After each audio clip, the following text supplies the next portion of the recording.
ही कुछ प्रश्नों में उलझ कर रह गया हूं। हम तीनों को इस संसार को चलाने की शक्ति प्राप्त है, परंतु क्या आपने कभी सोचा कि हम कहां से आए हैं, जाना कहां है, क्या उद्देश्य है हमारे अस्तित्व का? जिस सृष्टि को संभालने का दायित्व हमारा है, उसका प्रारंभ कब हुआ, किसने किया? ये कैसा प्रश्न है देव? हमें कौन अस्तित्व में लाएगा? हमें कौन अस्तित्व में लाएगा? सृष्टि में जो कुछ भी अस्तित्व में है, उसकी रचना ब्रह्मदेव ने की। संचालन मैं करता हूं और विनाश आप। ये केवल एक भ्रम है नारायण। तो सत्य क्या है देव? एक आभास जो मुझे अत्यंत तीव्रता के साथ होता है कि अवश्य कहीं ना कहीं कोई है जो हमसे परे है। सृजन से, संचालन से, विध्वंस से कदाचित नहीं, कोई तो है जो हमसे परे है, जो हमसे अधिक शक्तिशाली है, और कदाचित हमारा सृजन भी उसी ने किया है।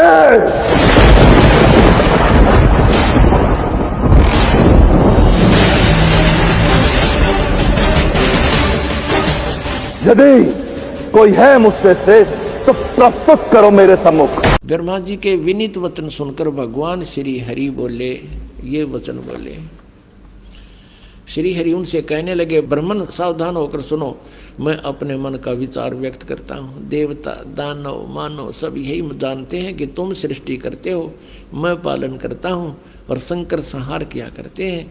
किंतु फिर भी वेद के पारगामी पुरुष अपनी युक्ति से यह सिद्ध करते हैं कि रचने, पालने और संहार करने की यह योग्यता जो हमें मिली है, इसकी अधिष्ठात्री शक्ति देवी है। वे कहते हैं कि संसार की सृष्टि करने के लिए तुम में राजसी शक्ति का संचार हुआ है। इसी ये भी सिद्ध हो रहा कि रजगुण ब्रह्मा, सतगुण विष्णु, तमगुण शिव जी हैं। मुझे सात्विक शक्ति मिली है और रुद्र में तामसी शक्ति का आविर्भाव हुआ है।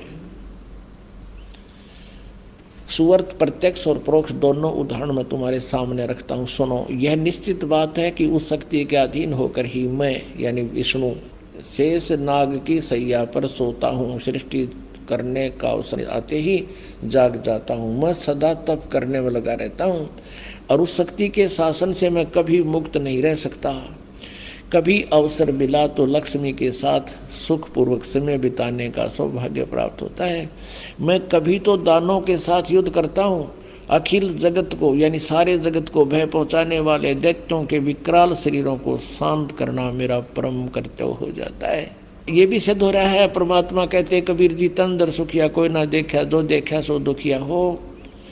और ब्रह्मा विष्णु महेश्वर दुखिया जिन ये राह चलाई हो। ये कहता मैं सदा तप करने में लगा रहता हूँ और शक्ति के शासन से कभी मुक्त नहीं रह सकता। कभी अवसर मिला तो लक्ष्मी के साथ थोड़ा सा सुखपूर्वक समय व्यतीत करता हूँ और फिर राक्षसों के साथ लट्ठम लट्ठा रहता हूँ, दानों के साथ युद्ध करता रहता हूँ। इनको सुख नाम की चीज़ नहीं, आप पर स्वीकार कर रहे हैं भगवान। और अब देखो विष्णु जी कह रहे हैं मुझे सब प्रकार से शक्ति के अधीन होकर रहना पड़ता है, मैं पराधीन हूँ। और उन्हीं भगवती यानी दुर्गा शक्ति को का मैं निरंतर ध्यान किया करता हूँ, उसी की पूजा करता हूँ। ब्रह्मा जी मेरी जानकारी में, मेरे स्पिरिचुअल नॉलेज में इस भगवती शक्ति से बढ़कर दूसरे कोई देवता नहीं। अब आ लिया अंत विष्णु जी के आध्यात्मिक ज्ञान का। नो क्या दुर्गा तो ऊपर कोई भगवान को ना, जितनी मन जानकारी है। अपने आत्माओं,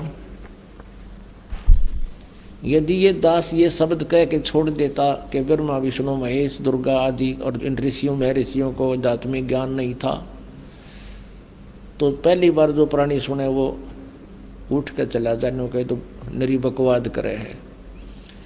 और अब ये प्रमाण देख करके वो पुण्यात्मा जो एकाध आए होंगे, नए भक्त भी बहुत आते हैं। इसलिए दास का उद्देश्य होता है कि पहली कक्षा से लेकर और पीएचडी तक का ज्ञान इसी सामूहिक शिक्षा स्थल यानी सत्संग के माध्यम से देऊं, ताकि ये ज्ञान यज्ञ का लाभ सभी प्राणियों को होवे।